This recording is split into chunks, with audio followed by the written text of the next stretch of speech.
This podcast is a member of the Place to Be Nation family. Visit us at placetobenation.com. The only place to be in your pop culture world. DC4U.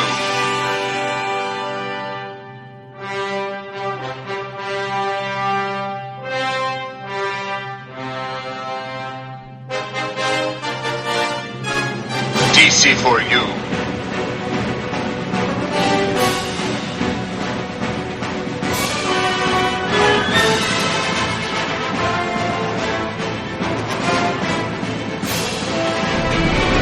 DC4U.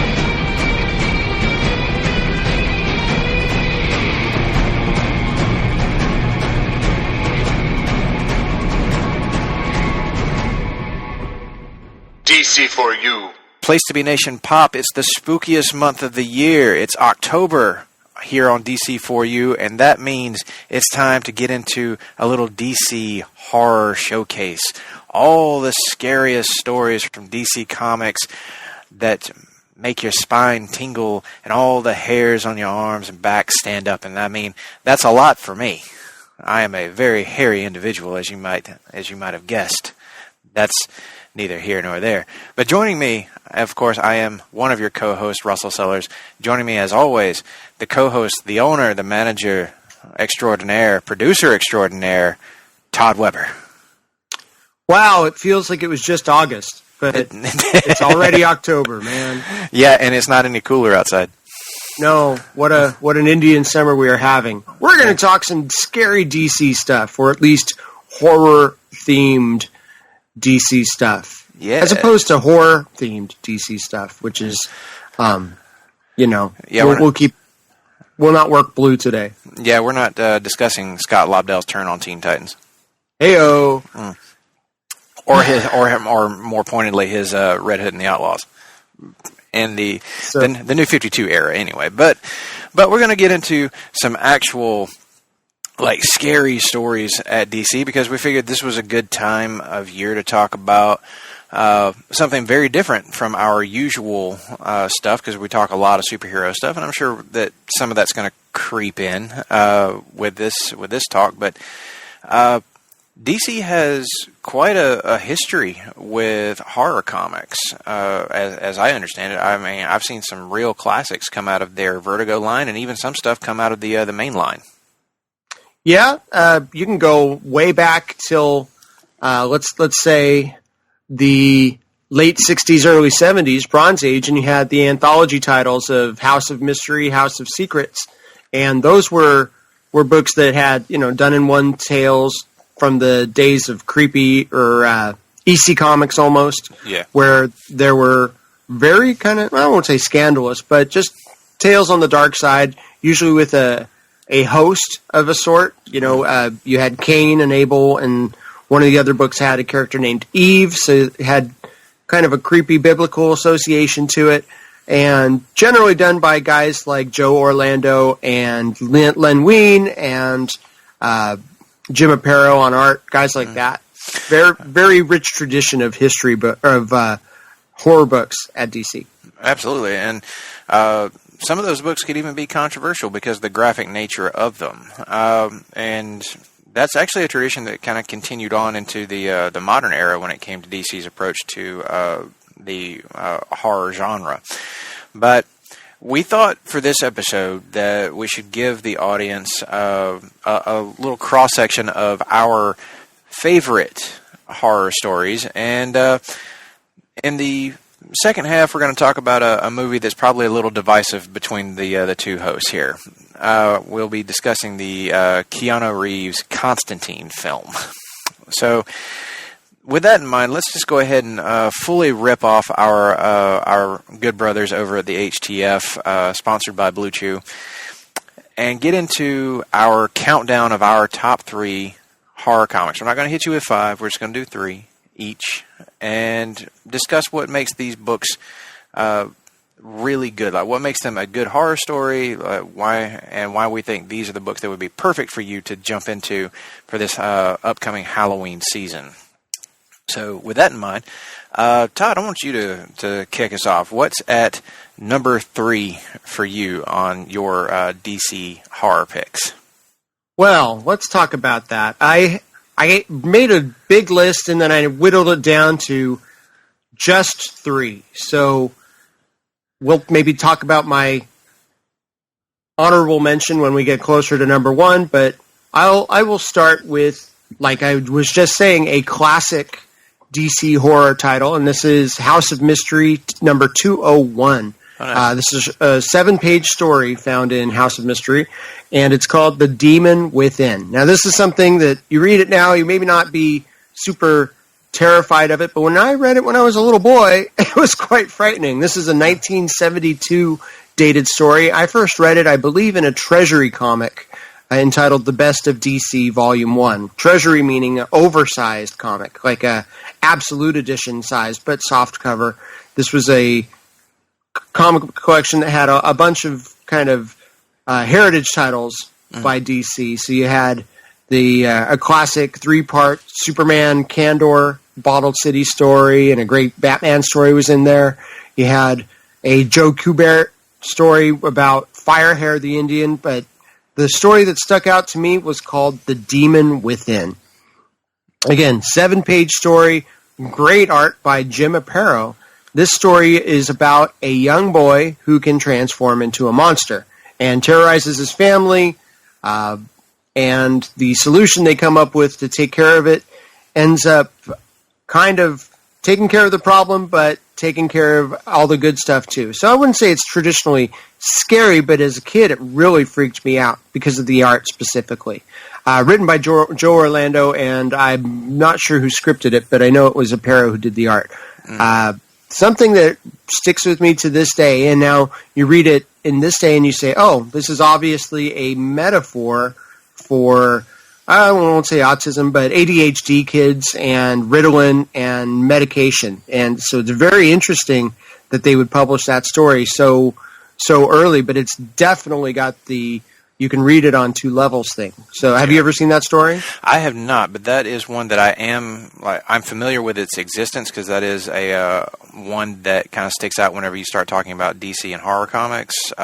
It usually comes up at the top of most lists whenever you see stuff in the genre of horror from DC. Mm-hmm.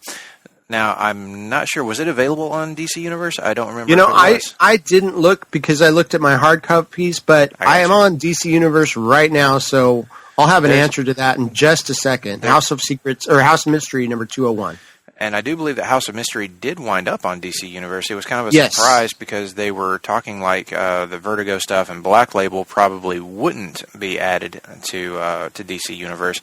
But then, out of the blue... This predates that, though. Ah, okay.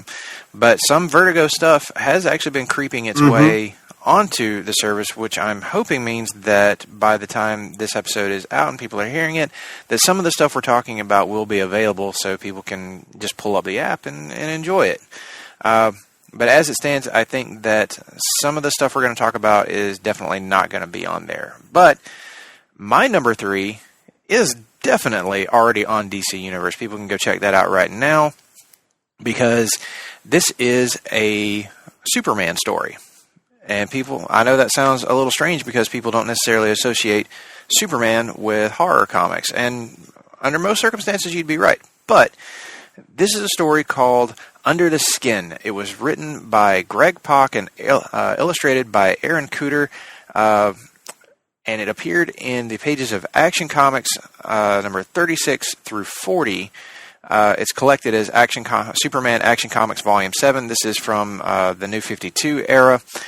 And the basic gist of this is it occurs as kind of a standalone story. It is in continuity with the Superman books that were running at the time.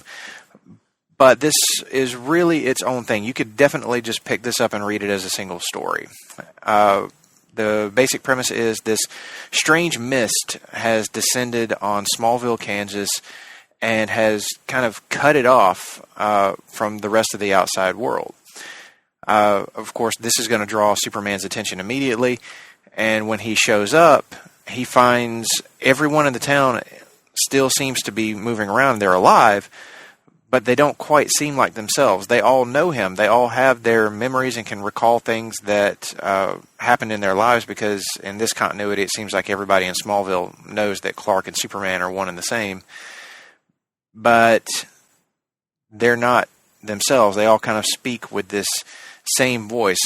And there's a lot of, like, the way I would describe some of the monster stuff that's lurking out in the shadows is very like Cthulhu-esque is how it comes off. So you've got some real Lovecraftian horror mixed in with this. It's got a little bit of that body horror stuff going on, as well as a haunted house / haunted town thing. And of course, Superman dare not actually physically harm any of these people, because these are still the people that he grew up with. These are still like normal human beings who are possessed by a collective conscious. It's a big mystery to how it all is happening and how it all works.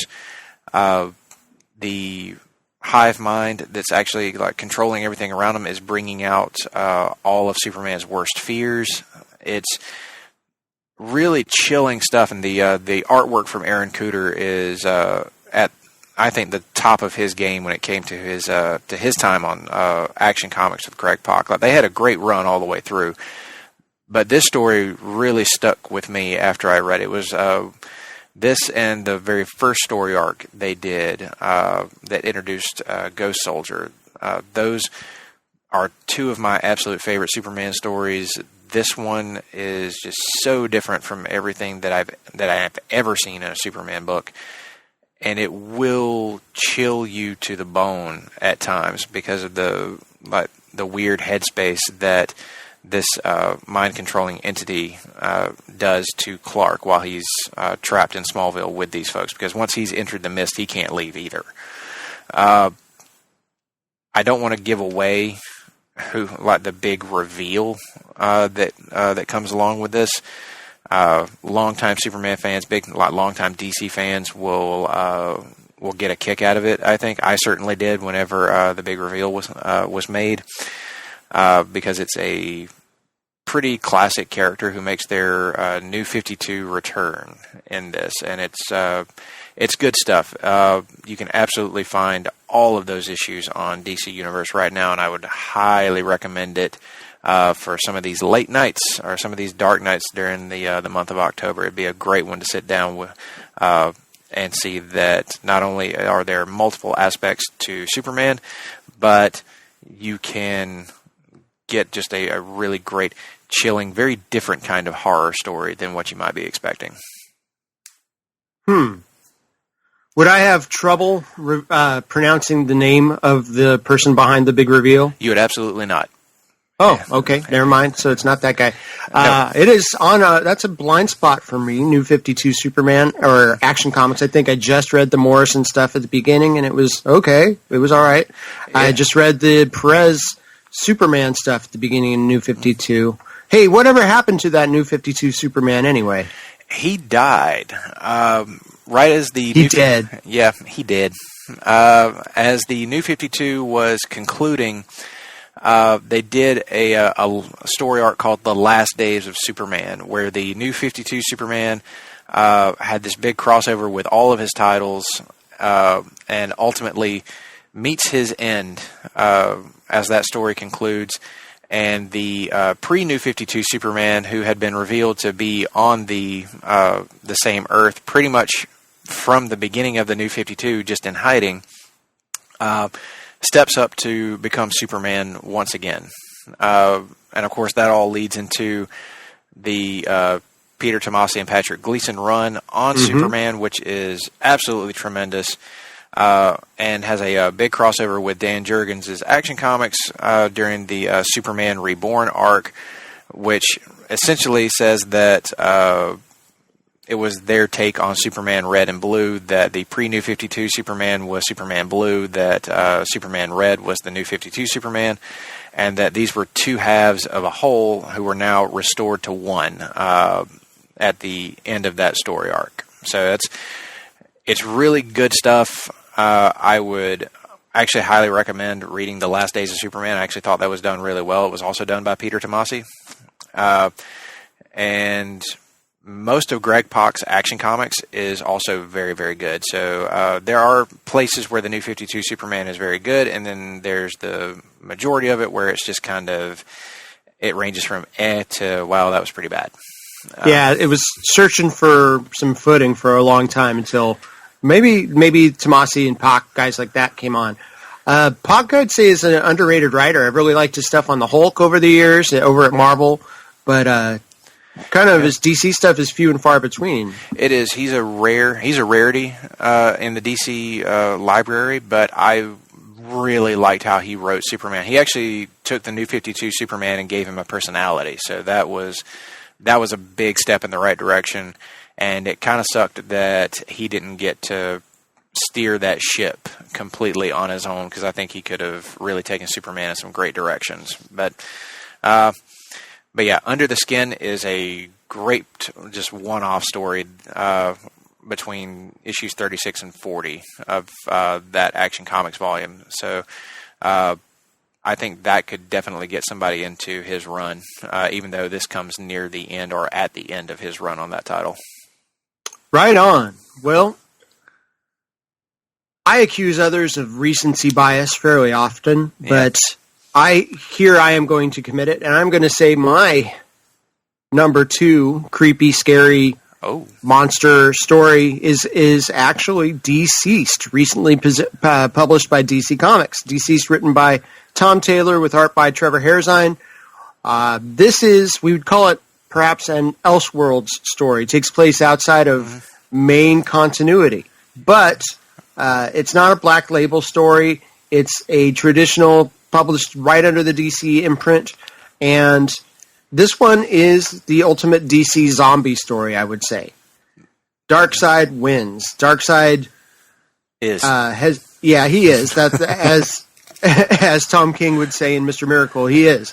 But Darkseid wins and corrupts many of the DC heroes, many of the people on the DC Earth, and it kind of takes the jumping off point of, I won't say Final Crisis, but one of the early Scott Snyder Justice League arcs, because you have that Justice League team concept, the Hawkgirl and Cyborg, and kind of a classic version of the team that everybody who reads DC would recognize.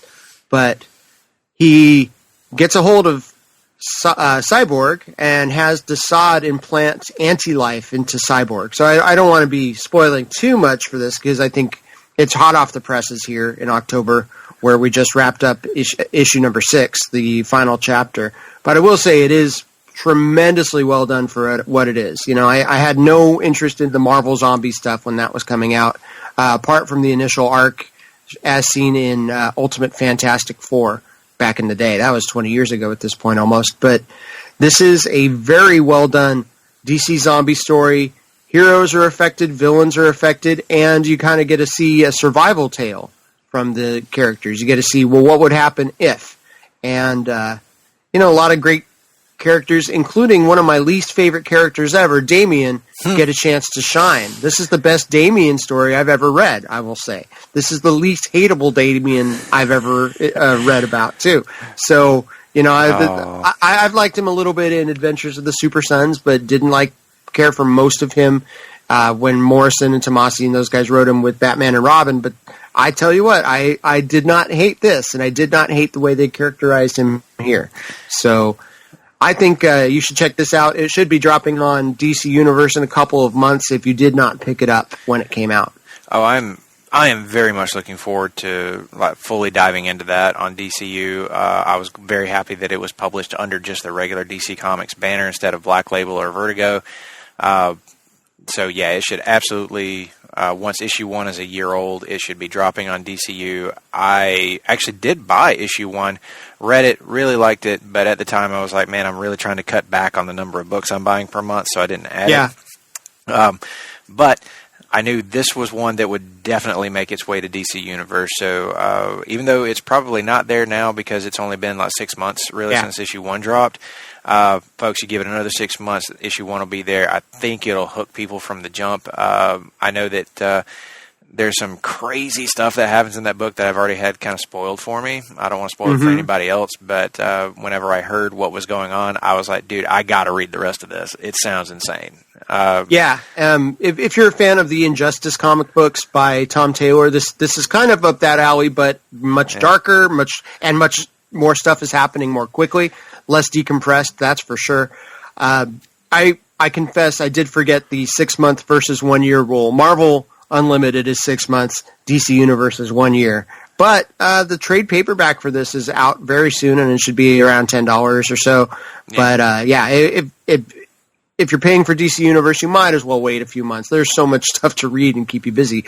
But definitely this book fits that horror theme, and I thought it'd be nice to get something new and fresh because I tend to live, 20 to 40 years ago. Yeah. So with my recommendations. I understand what you mean. And speaking of 20 years ago and stuff that's actually already available on DC Universe, we're going to come to my number 2 pick, and that is Batman and Dracula Red Rain from 1991, written by Doug Minch and penciled by Kelly Jones. This is a pretty classic Batman team. They had a pretty storied run on the main continuity line of Batman, but this is an actual Elseworlds labeled title. The basic premise starts very much like many other Batman stories have started, with Batman investigating a series of murders, but this time he's investigating the murders of homeless people in Gotham City whose throats have been slashed.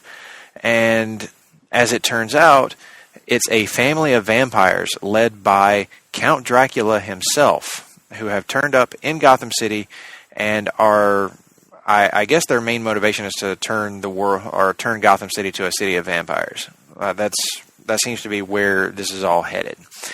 But a rogue vampire named Tanya is not on board with Dracula's plans, and she teams up with Batman to help him take down the vampire menace in Gotham City. Of course, at some point during this story, I don't think it's a spoiler to say that Batman himself is bitten by a vampire and becomes like them. He has their strength abilities, their mental powers and stuff like that, so that he can take on Dracula directly. Now, this is a pretty classic Elseworlds title. I think a lot of people are aware of it. And Batman vs. Vampires on its surface sounds like it could also go to be an action title, but this one very much plays like it's trying to emulate Bram Stoker, in that there's a lot of dream sequence horror, as I like to think of it, where you really get inside the head of the person who's being kind of like stalked and tormented by a vampiric presence. And that's something that kind of hangs like mist over all of Gotham City during the course of this story.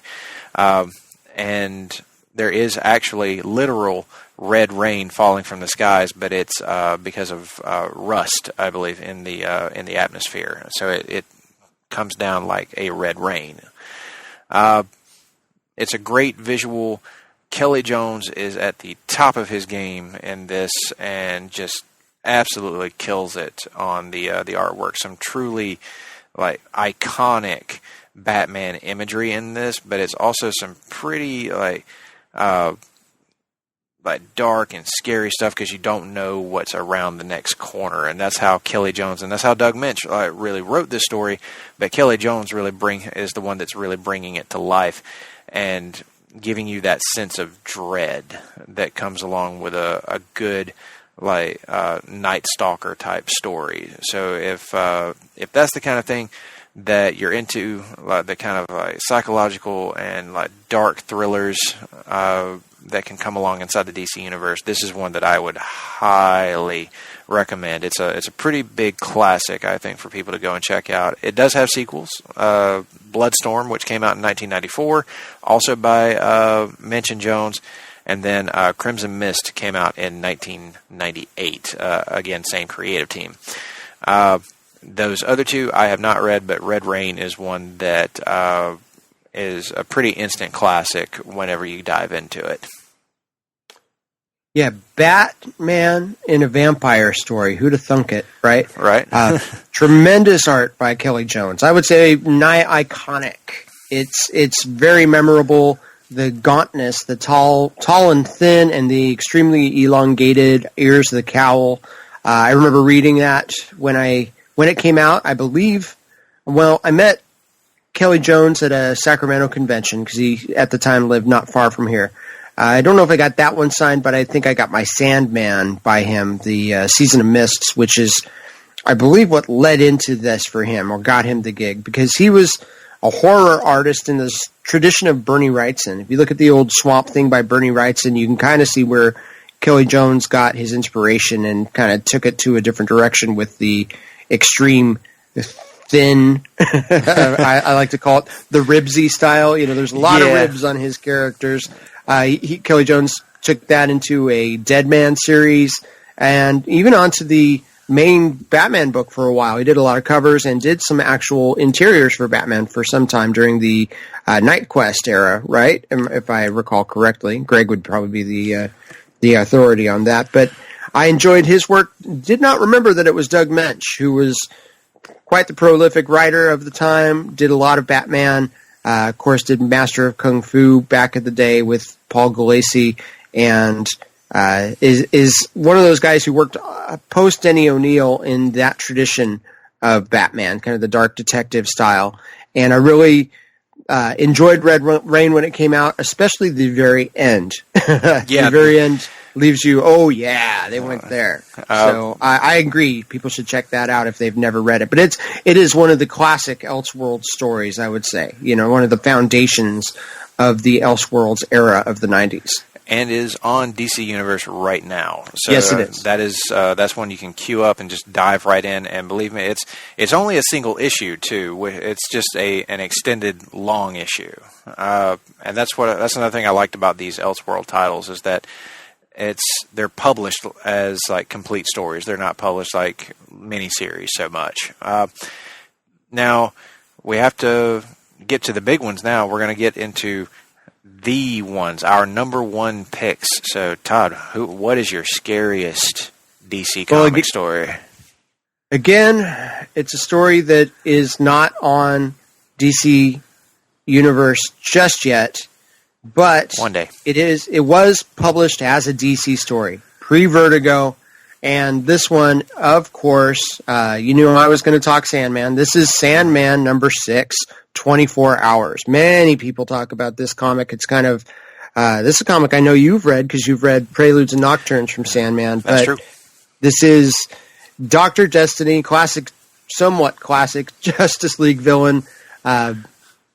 Gone really wrong, taking people hostage in a diner and making them play out his deepest, darkest fantasies. And it's told within the context of a 24-hour day. Hour 1, this happens. Hour 2, this happens. He kills people. He doesn't bring them back to life. He does all kinds of creepy, disgusting things with them.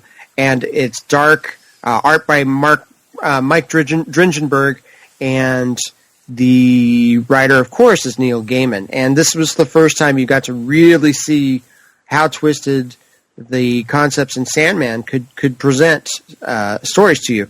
There was, of course, a great Sandman and Hellblazer, or John Constantine team up in Sandman number 3. And some people prefer that one because it's a little bit more focused.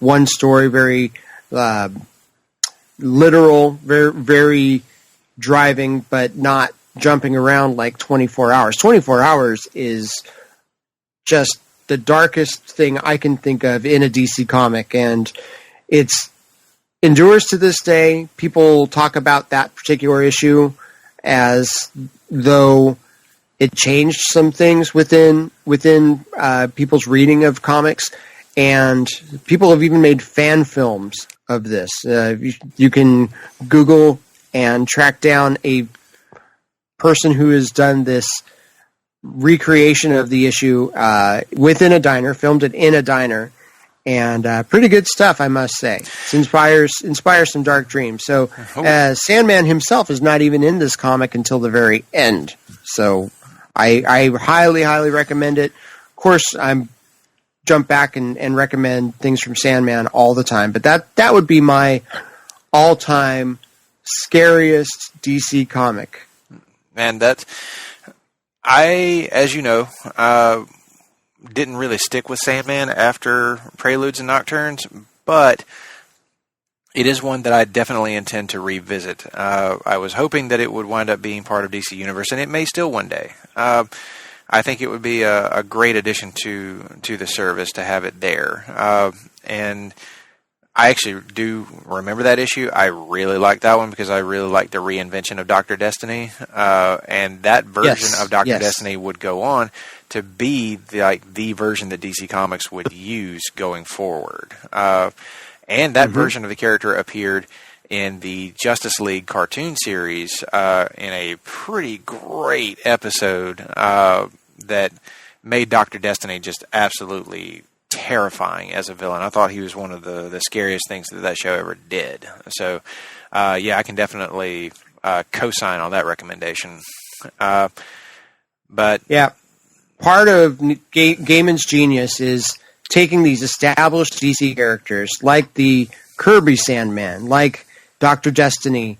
In fact, I read an old Justice League annual that had both of those characters in them, and I was unaware of the connection between them, but Gaiman extrapolated on it. He also took Hector Hall from the old Infinity Incorporated and wrote him into this bigger tapestry, giving him more of a history and link to other characters that hadn't been there before. Golden Age Sandman, too, another one of those characters. Gaiman did amazing stuff with Sandman within the DC universe. It just Karen Berger, editor, and the powers that be shunted it off to Vertigo, which is a great thing. It did its own thing, but then they really kind of took it outside of DC continuity at that point. It did. I remember being really surprised by Preludes and Nocturnes when Batman and the Scarecrow, pretty much all of Arkham Asylum, is appearing in that first arc, and I was like, I was like, Martian Manhunter too, I think. Yeah, like all these Justice Leaguers are appearing. I'm like, I had no idea this was in canon. I always thought Sandman just stood apart as its Miracle. own thing. Yeah, it was very much within the DC universe at the very beginning, as was Swamp Thing, as was Hellblazer at the very beginning. So they shunted those off to Vertigo, let them kind of have their own universes, and that was their prerogative, kind of let them be more mature books. But one of the things I loved about it was how it would give you more insight to characters in DC continuity. But c'est la vie, it's gone. Boy, I would love that to be on DCU someday. Oh, man. I actually really do, too, because I would love to just dive in and just spend, all this time with the Sandman comics and really get to know them in a more, intimate way, I guess. Yeah. And I said I'd love to see it on DCU, and then I realized, well, I've got the original comic books. I've got them in trade paperback. I've got them in digital trades on Comixology, so what's one more way for me? But I'm talking about for other people to be able to read it. Absolutely. I am definitely guilty of doing the double and sometimes triple dip myself when it comes to comics that I really love. But one more, my number one comic is also, unfortunately, one that is not available on DC Universe, at least as of this recording. Big fingers crossed that maybe one day it will be, because it's written by one of DC's current big guns, a guy who's actually driving main DC continuity right now, Mr. Scott Snyder. This is the Vertigo story Vertigo series that he launched with famed horror writer Stephen King, and absolutely tremendous artist Raphael Albuquerque, and that is called American Vampire. Now, this is my second vampire story that I've picked for this, and it's kind of weird because I'm not really that big of a vampire lore fan necessarily, but it's amazing how many vampire stories I actually do really like, and this is one that I find to be equal parts intriguing from a character study standpoint and from a just sheer monster style terror story. What makes especially the first volume or the first story arc of this so interesting to me is that it takes place in the late 19th century in the American West, with the basic premise being the old European vampires have started to make their way to America, and they wind up inadvertently creating a new strain of vampire, and that's something that the series focuses will explore as it goes along, how there are different strains of vampirism throughout the world. And the youngest among them is the American vampire. The first one that we know of is a kind of an anti-hero type character named Skinner Sweet, who is an American outlaw by trade, and he gets some new powers through his vampirism that others don't have. He's very Blade-esque in that regard because he is impervious to sunlight. He's stronger than them physically, and when he takes on, he looks normal. He looks like a regular person most of the time, except with, for some pronounced canines. But he actually can undergo a bit of a transformation into a more monstrous type vampire. And that's something that the American vampire strain seems to have as an exclusive thing to itself. As this story moves along, it goes from the Old West to the 1920s, and we meet the actual POV character named Pearl Jones, who is a young lady who's a struggling actress in the silent film industry, who winds up attacked by a coven of European vampires who had been hiding out in Hollywood. They don't try to turn her; they just feed on her. And Skinner Sweet happens to be in Hollywood at this time whenever this is all happening, and he, kind of out of character for himself, takes it upon himself to save her, and gives her some of his blood, which turns her into a vampire like him. Then it becomes a revenge tale where she goes on like a rampage to kill off the coven of vampires who attacked her.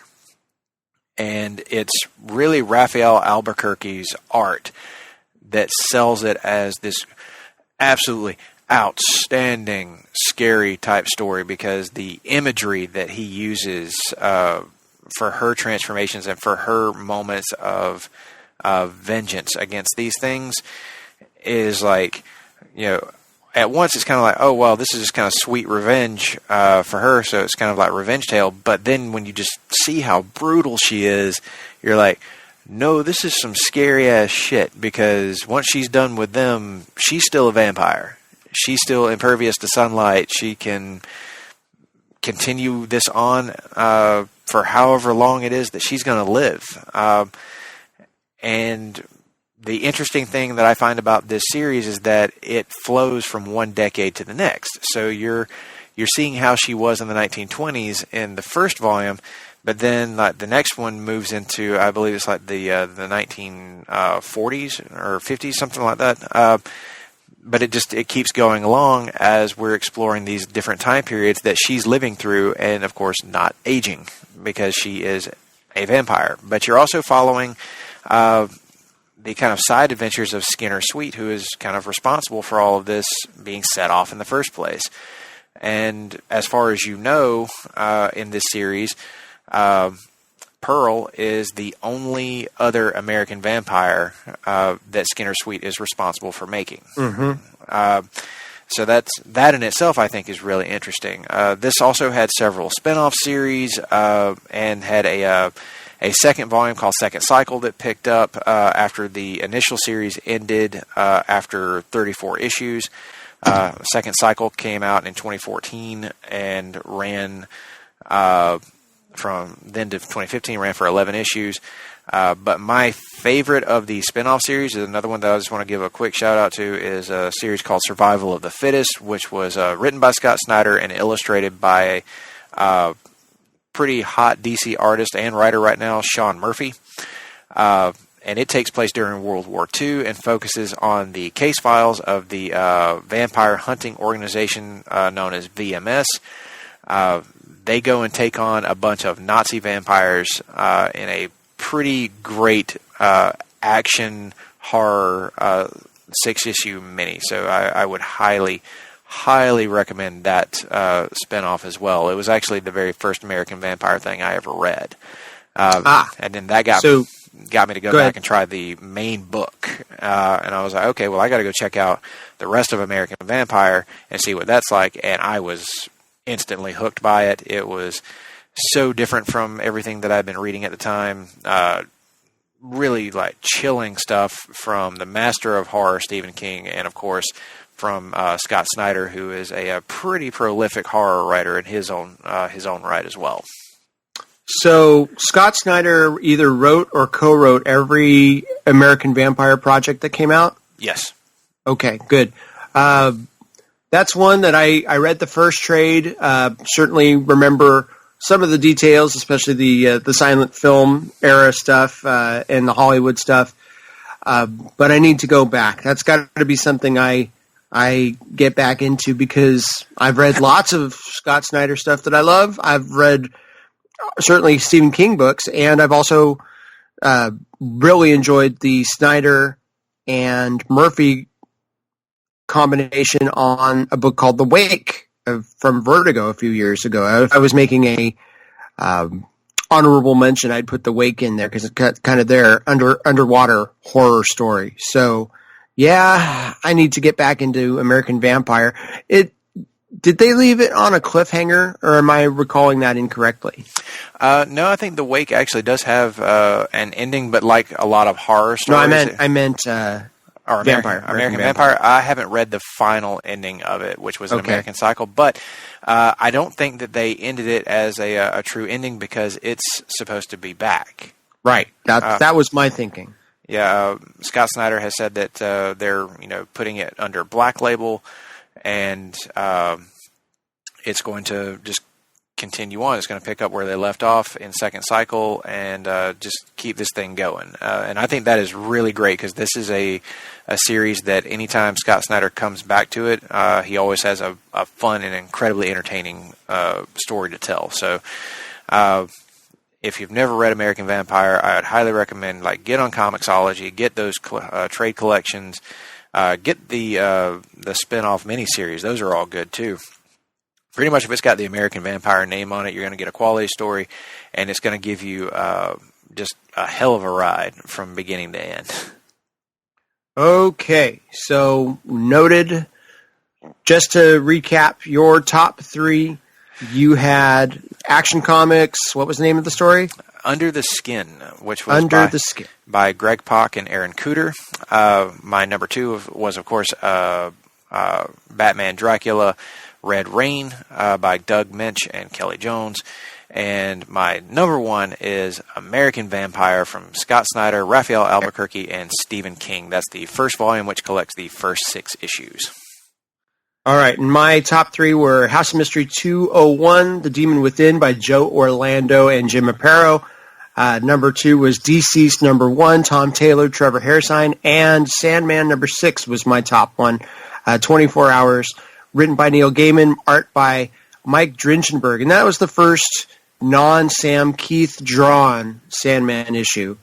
Again, most of mine are not available currently on DC Universe, but they are still big-time DC stories. Most are available digitally in some way or form.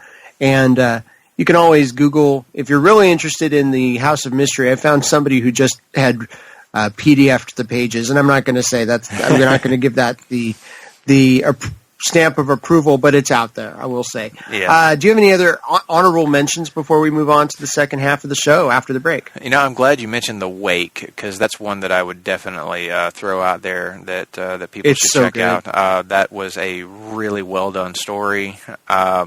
And again, the American Vampire spinoff, Survival of the Fittest, is a big one.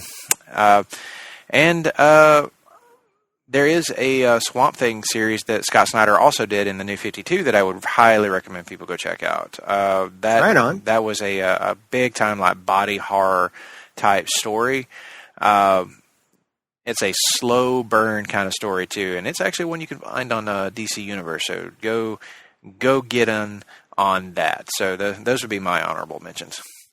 Yeah, I wanted to avoid some of the things I talk about a lot, but of course I went back to Sandman 24 Hours. But on my list I had the Arkham Asylum, Serious Night on Serious Earth. You can't not have that in a comprehensive list of DC horror. We were just talking about Grant Morrison a bit ago, and we will talk about him later this month when we revisit Jeff Lemire's Animal Man. We'll talk about Grant a little bit.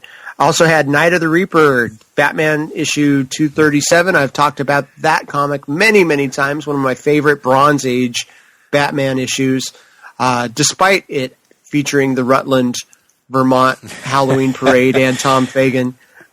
Still the greatest issue that involves that concept and those characters, because it's Denny O'Neil and Neil Adams, and an amazing story, amazing art and story, but I've talked about it a lot. There was also one or two things I wanted to talk about. Swamp Thing Annual #2 from Alan Moore, Stephen Bissett, John Toddleben, classic Swamp Thing story. I won't go too much into the spoilers for people who are working their way through Swamp Thing, and a lot of people are at this point because of its kind of upsurge in popularity with the TV show.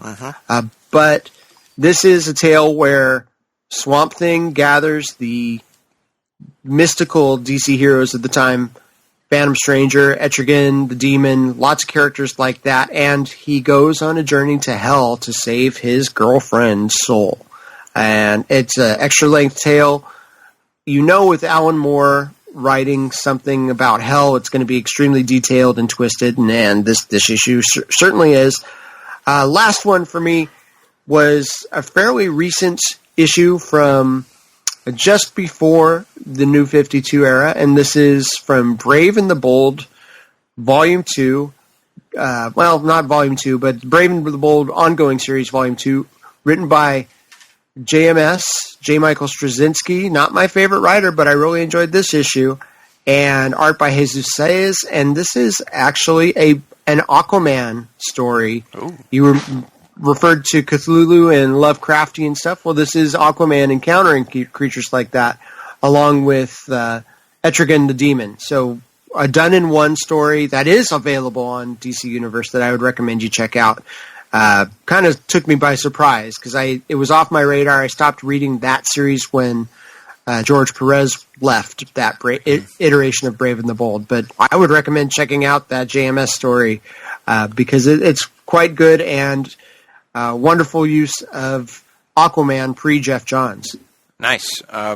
That is definitely... man, I'm actually really interested to read an Aquaman in a Lovecraftian style setting. I think that he would lend himself very well to something like that. And especially like seeing stories like The Trench from Jeff Johns and Ivan Rice like that. That feels very Lovecraftian as well. So not what I would consider necessarily a horror story, but it has some elements of it. Well, all right, that brings us to an end on this first half, and when we come back on the other side of the break, we're going to talk about a DC horror film that pretty divisive amongst the fandom. That would be the Constantine film that starred Keanu Reeves in the lead role. That movie came out, of course, in 2005. It's directed by Francis Lawrence. So don't go anywhere. We will be right back. Promotional consideration paid for by the following. Place to Be Nations, JT Rosero and Chad Campbell here. We want to let you know that we have over 24 podcasts available on iTunes, Stitcher, Google Play, and PlaceToBeNation.com. We now offer them to you on two great feeds.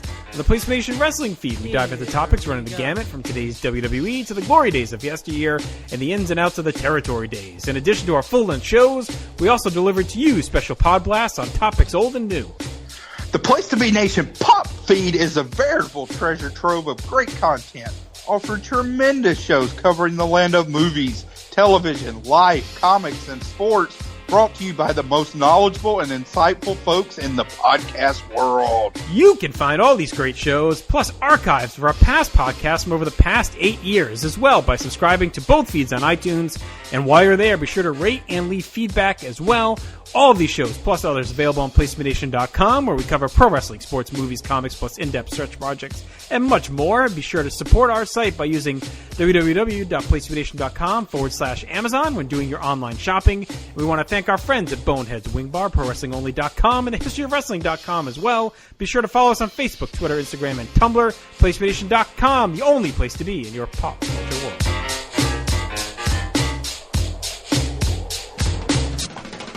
Well, hello, DC4U listeners. It is I, the manager Todd Weber, here to tell you all about what's going on PlaceToBeNation.com and our podcast feeds.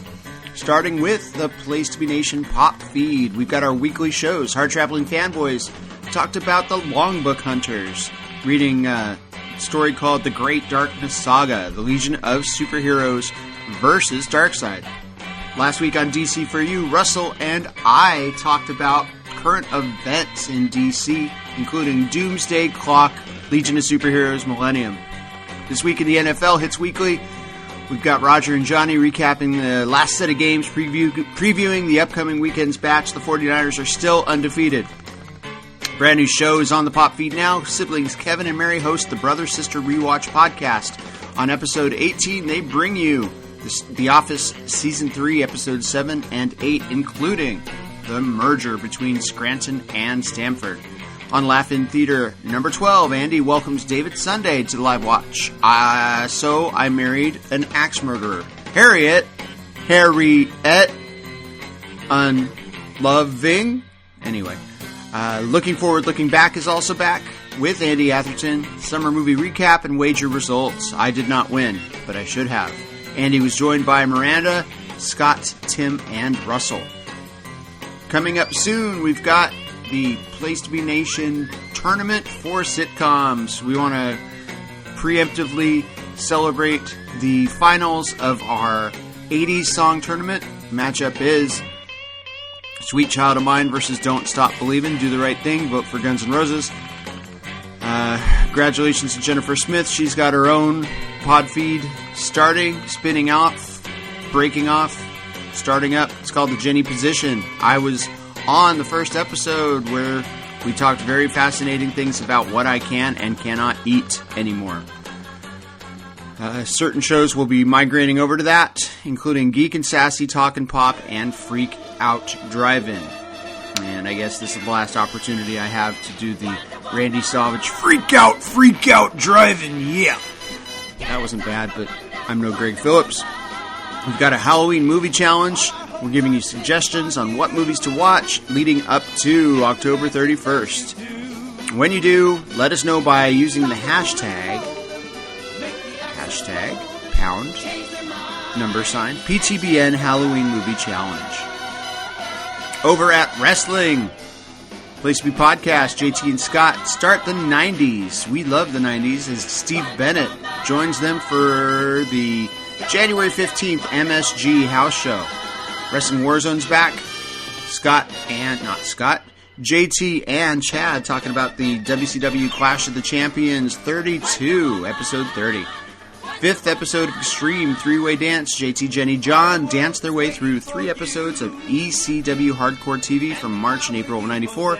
Main event 134. Scott, Nate, and Steve preview the Wednesday Night War between AEW and NXT. Plus, a New Japan Pro Wrestling Classic match pick. Ben Zani interviews Ian Riccaboni. I can't say that well. Plus, the statuesque Marco and Logan stunts on episode 23 of Row 1, Seat 1, and then episode 24 had All Ego Ethan Page, man I have met, good dude. Every Wednesday on our website, PlaceToBeNation.com, we've got the most interesting and unexpectedly funny stories on the World Wide Web in Glenn's Weekly Walk. Every Tuesday, we've got Campus Hot Takes talking about college football's previous weekend. Go UGA. Why am I rooting for Georgia? I don't know. If you're shopping over at Amazon, click on our website, placetobenation.com first, click our Amazon banner, or just type in placetobenation.com/Amazon. Takes you right to Amazon, helps out PTBN with no cost to you. Check out our social media pages and message board at bigelow34.proboards.com. Join our GWWE pay-per-view and TV match ever project. I think you should root for or vote for Steamboat Savage from WrestleMania 3 because it's the first good match anybody ever saw, in my opinion. Most people. Sane people, bright people like me. All right, now back to DC4U. All right, Todd, it's time to get into it. The 2005 Constantine film. Your thoughts? So, well, let's talk about it first. Let's talk about the plot, because I'm not going to go off on the rant you think I'm going to go off on, but I know that there are people that adore this film, and to me, as a movie, it's okay. It's an okay film, but what bothers me about it, well, let's talk about it. So it's Constantine, and it's kind of like the classic Constantine arc, right? Where he's Spirit of Destiny and Gabriel and Balthazar, and you have him interacting with angels and demons and saving an innocent girl. I'm trying to recall all of these. The basic premise is that the Antichrist, the son of the devil, wants to break out of hell and establish his own kingdom, but the only way he can do that apparently is through like using heavenly means, like God himself would have to help him do it, which is, of course, kind of a symbolism type thing, more so than literal in this movie's case. And I think people know that Constantine himself is an exorcist by trade, but we know him as a British exorcist. And this is decidedly not that. No. Because this is Keanu Reeves, of course, playing John Constantine as an American. I believe this is taking place in California. Los Angeles. Yeah, in LA. So it's City of Angels, not ironically. But. And it's a pretty big change to him, but they do keep a lot of the elements that we know of Constantine. He is very much an asshole. Doesn't seem to have much empathy for other people, but at the same time, he finds himself, combating the forces of evil because this is just, I guess, at his core who he is, or he's. I guess one of the back stories of the film is that at one time, whenever he was a kid, he tried to commit suicide, but was brought back. But that means that his soul is forever damned to hell, and he's been trying to buy his way into heaven, essentially, by banishing all of these like demons and other like entities back to hell. So yeah.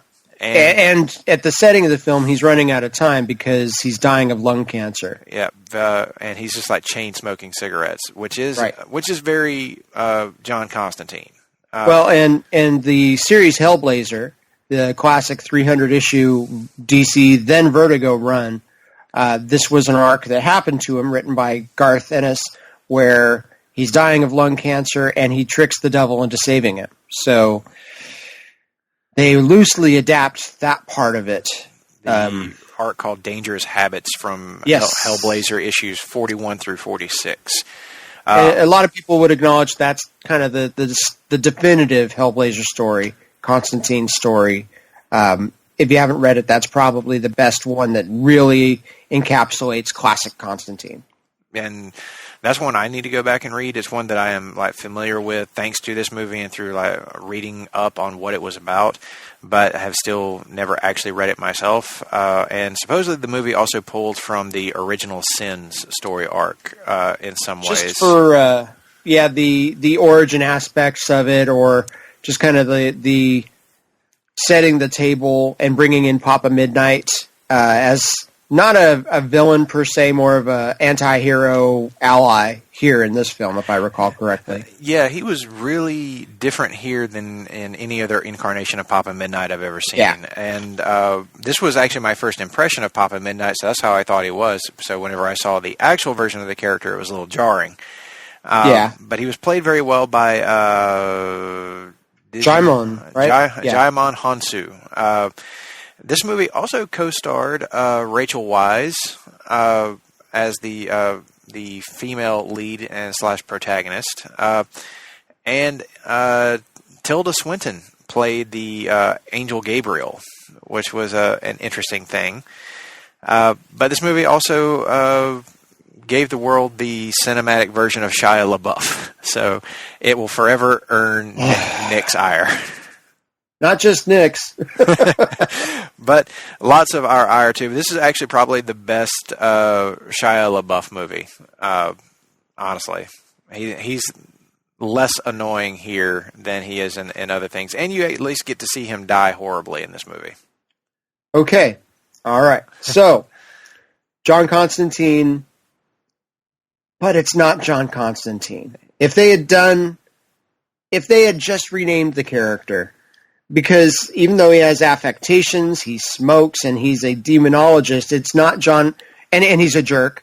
It's not Constantine. I mean, his Britishness is a huge part. Is that a word? Britishness? His English. It is now. Yeah. Whoever wanted to capitalize on Keanu, who was coming off the Matrix trilogy at that point, or had he done all three at that point? I think all three had been out, because I do remember one person I went to college with going to see this movie and coming out saying that he hated it because it was Neo Goes to Hell.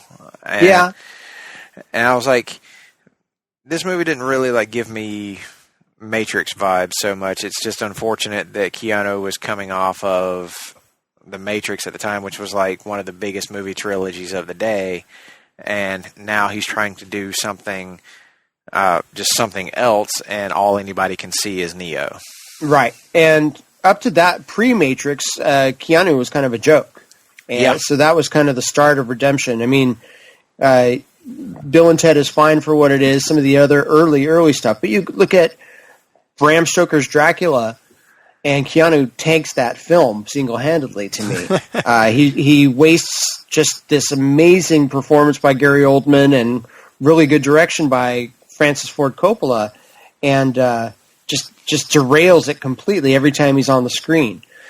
However, Matrix is great, and Keanu in the first Matrix especially is really good. So that was kind of the start of things. And here, I won't say he's bad. I say he's adequate, but he's not Constantine, and that just don't tell me don't tell me the sun is shining when it's raining. This character is British to the core. And even though I know Matt Ryan has done just an outstanding job as Constantine in every other incarnation since, he's pretty much been the only Constantine we've seen or heard since Keanu in this.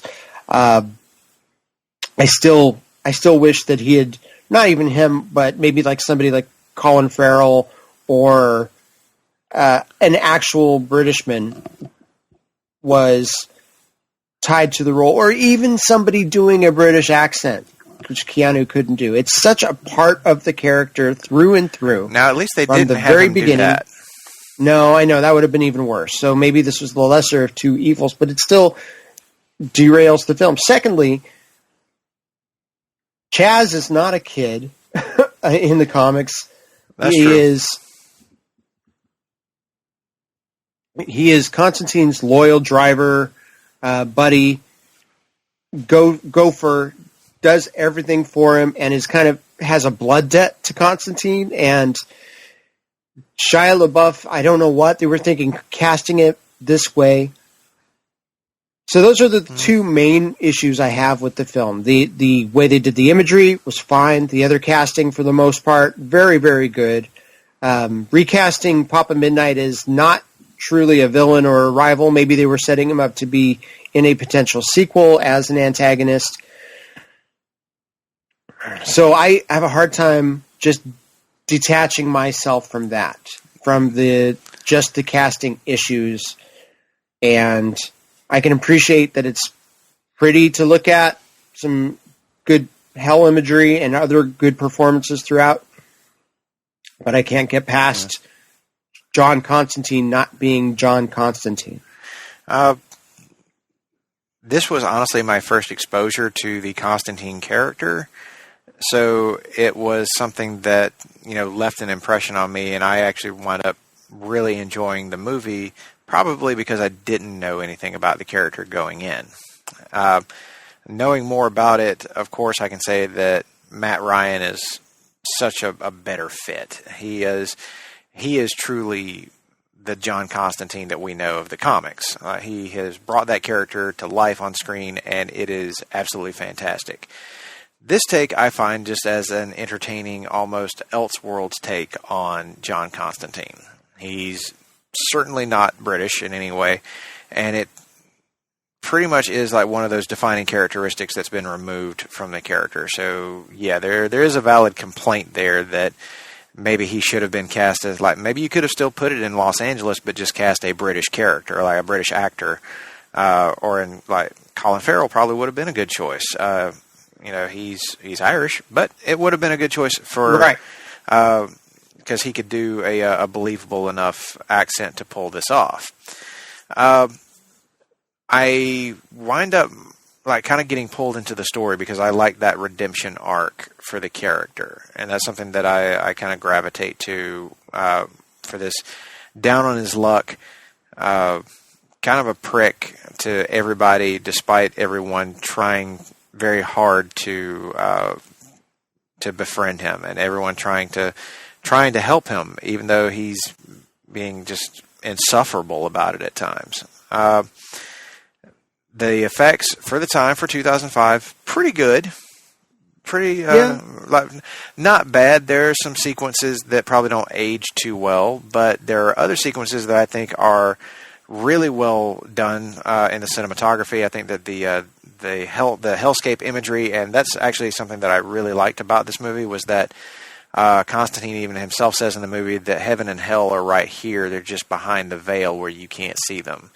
But every so often you can do something to pierce that veil, and you can see that if you just stripped away the world as people see it, that hell is actually around them all the time. They just don't know it. That in itself is a really good bit of imagery that's used throughout the movie. Good performances from Rachel Weisz, even from Keanu. Keanu plays this role, as it's written, pretty well. Tilda Swinton is also very good as Gabriel. And, of course, the breakout, though, to me, was Gavin Rossdale. As Balthazar. Total shock there. I thought, oh, God, they cast the lead singer of Bush in this movie. I don't know that this is going to work out too well. And then, holy shit, he's actually pretty good.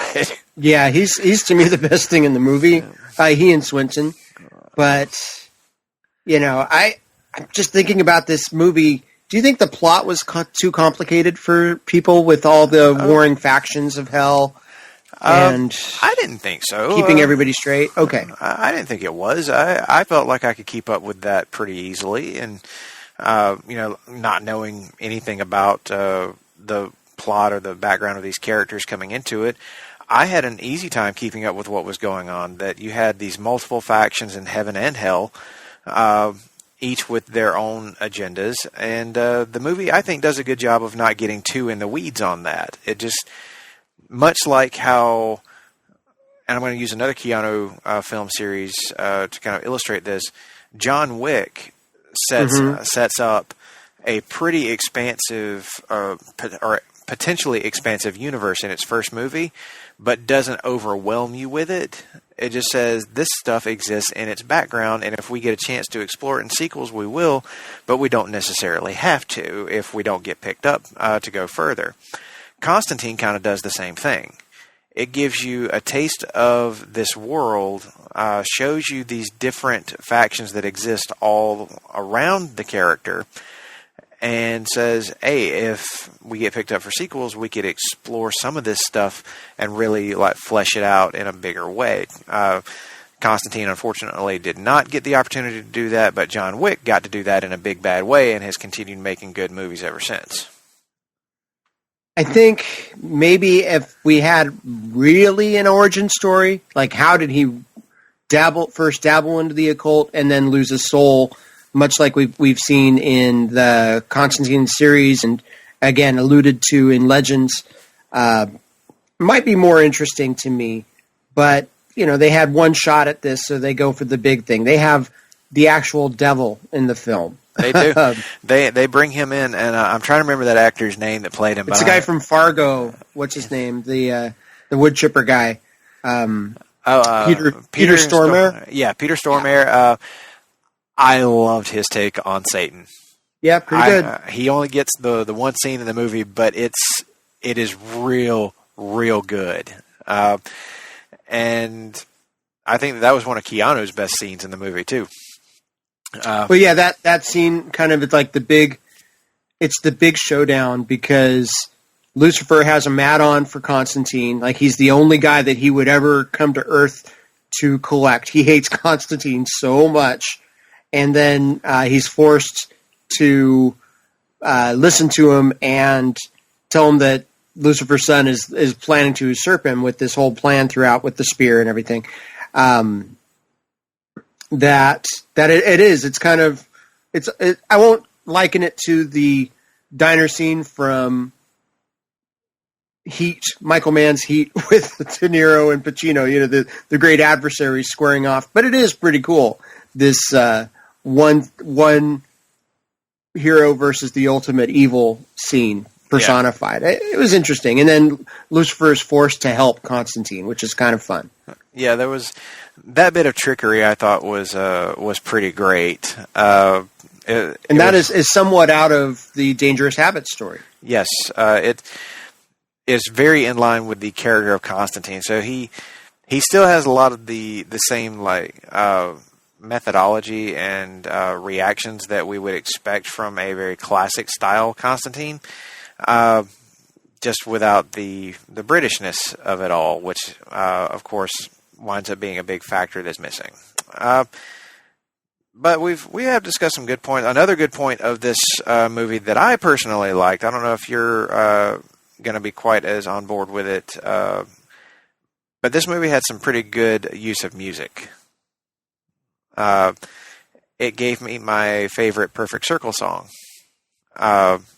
which is called Passive, which I think is a pretty great tune from them. It's actually played at one point in the movie. So I think that between that and the imagery of the film and most of the performances, we've covered the good points. We've covered some of the bad as well. So, do you think this movie has any, since this is our horror movie month, do you think this movie has any really scary moments? Because I got one in mind that still freaks me out. The heel turn. There is a heel turn in the movie that kind of, I'll say it's dread. And actually seeing hell, being in hell, was pretty freaky. The hellscape stuff is definitely freaky. The demons themselves, like the little soldier demons that are running around, all look like pretty freaky. But the one scene that still gets me is when Constantine takes Rachel Weisz's character out for a dinner one night after he's himself gone into to hell and back. He's telling her about when he first realized there was something different about himself, that he could see kind of dead people and demons and stuff like that walking around on Earth. He could see them, and then he realized that they could see him. He's on a bus as a kid, and he's seeing this old lady kind of turn around, and then her face kind of melts away, and you see the demon face looking back at him, and he's tripping. He's freaking out, and he closes his eyes real quick, thinking that it's a dream that he can make it go away. When he opens his eyes, she's not there anymore, and he starts to lean back, and then she appears right behind him, kind of screaming in his ear. And that still is like one of the best, like, real scary moments of the film to me. That one still gets me. So somebody should make an alternate. Oh, hey, Lucy. Somebody should make an alternate audio track for this where Sting or someone dubs in the dialogue for Keanu. Somebody probably would have tried to do that. I could see that actually being. Maybe it's on YouTube, but yeah. So I don't recall that particular moment. I'll check it out. Speaking of checking it out, this film is now on DC Universe. Yes, it was. It was added back in the summer.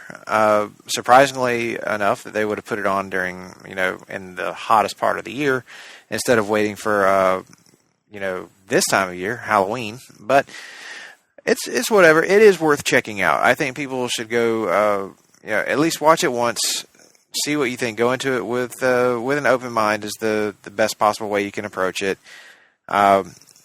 If you are a longtime hardcore John Constantine fan, probably not gonna have that great a time. I could see you just not being into it.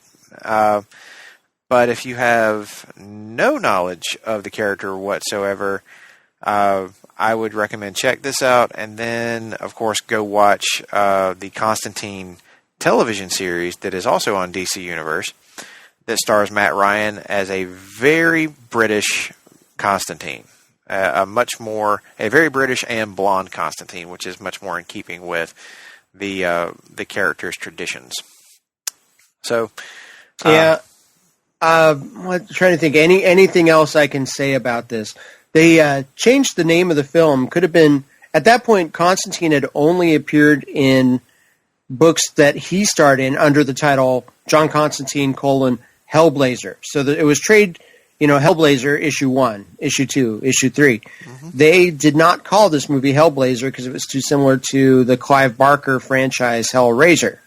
That and Hellboy was a thing at the time. That's true. And they did not want to have further brand confusion brand confusion was a thing they were worried about, and possibly having people think that this all takes place in the same universe when it very much does not. That was. I think that Hellblazer would have been a better name for this movie, but at least this movie was rated R. This was very much that R-rated take on Constantine that you might expect. They did not try to PG-13 this one down. And it was a modest success. I mean, $100 million budget in 2005 dollars, but it made 300 worldwide, so not terrible. It only made 230 million. 230? Yeah, okay. I don't know where I got that 300 one. Yeah. Okay, so it made its money back barely, and then maybe it's advertising costs. That's what's up. Okay. Yeah, that's sorry. I think why it didn't get a sequel. They didn't consider this to be profitable enough, and that's a pretty respectable budget for this movie. Like $100 million, yeah, you could definitely get you a good Constantine movie out of that. Hell, I think you could make a pretty good Constantine movie for about 50, 60 million today. Yeah. I think you could absolutely do that with, not going too heavy on the hellscape stuff and focusing more on practical effects. Mm-hmm. You could absolutely make a better Constantine movie. And boy, what I wouldn't give to have Matt Ryan return in an actual R-rated Constantine capacity. Yeah, and I will say, when Matt Ryan was first cast and we saw those first episodes of the Constantine TV show, and since the movie, I should say, they've gone back. They've had the word Constantine as the title of his comic book character. They brought him back into the DC universe and put him in Justice League Dark. They don't use the Hellblazer phrase too much anymore, even though that was very much a Vertigo thing. It's like they rebranded him to tie into the movie and the name recognition of the movie. But even the first Matt Ryan episodes, I struggled with it just a little bit. It felt like he was trying a little too hard.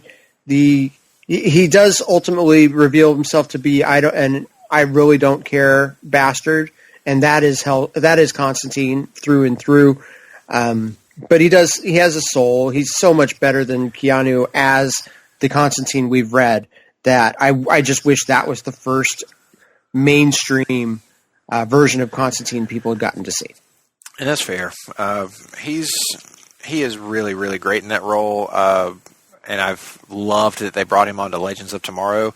And for people who are reading comics now, they'll be happy to know that a Hellblazer series is joining the Sandman family over in DC Black Label.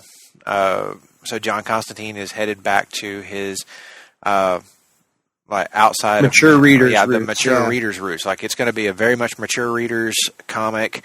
Very classic Hellblazer style, written by Cy Spurrier, who I believe is British, and will be happening right alongside his other Sandman book, The Dreaming, which I read the first issue of a while back and really, really enjoyed it. So I think that there's a lot of good stuff going on there in the comics. And of course, if you watch this Constantine movie and you really like it, go see if you can find yourself copies of Dangerous Habits, what this movie very much pulled from. It was issues 41 through 46, written by Garth Ennis and illustrated by Will Simpson.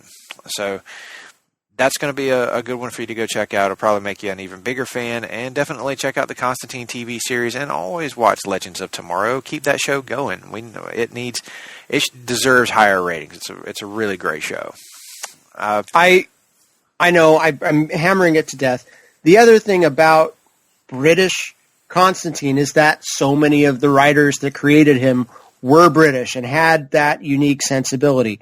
In fact, no prominent American writer did anything with him until Brian Azzarello, if I recall correctly. But you had guys like Neil Gaiman, Garth Ennis, Alan Moore. Alan Moore, the creator of him, who based him on Sting. Yep. Grant, I don't think Grant has done a whole lot with him, but Jamie Delano, a lot of classic writers in the I want to say the Vertigo hierarchy, the guys who are best known, and Garth Ennis is primarily the one I'm thinking of. Like, he did his first real work. You see the seeds of his Preacher run in his Hellblazer comics. So that's one of the reasons I'm so loyal to the British iteration of the character, is that so many British writers injected that sensibility into him. Yeah, and Warren Ellis, there's another one. And I mean, now that I'm much more familiar with the Constantine character than I was back in 2005, having experienced him in comics, actually in comics written by Jeff Lemire, when he was part of Justice League Dark. Right. Which was Justice League Dark was a title in the New 52 that didn't really get off to a great start to me. It was just okay. But when Jeff Lemire takes the book over, it really starts to sing. And he wrote a really good Constantine, so I would very highly recommend people go check that out too. Artwork by Mikhail Janin as well, so the art is freaking fantastic. Okay, but I'm done. But in any case, that is what we're going to talk about. That's what we're going to say on Constantine. It's an up and down. It's a mixed bag of a movie, but you should go check it out and see what you think for yourself if you haven't already. It's on DC Universe, so well worth checking out. With that, that brings us to an end here on this first episode of our DC Horror Showcase Month. When we come back next week, we're going to take a look at a New 52 title. We're going to be taking a look at Animal Man #1 from Jeff Lemire and artist Travel Foreman. That is one of the big bright spots of the New 52, and definitely a bit of a surprise, because Animal Man is kind of thought of as a bit of a goofy superhero in a lot of ways, but this title is anything but. So we hope you'll be back with us on another episode of, what is it, Todd? DC4U.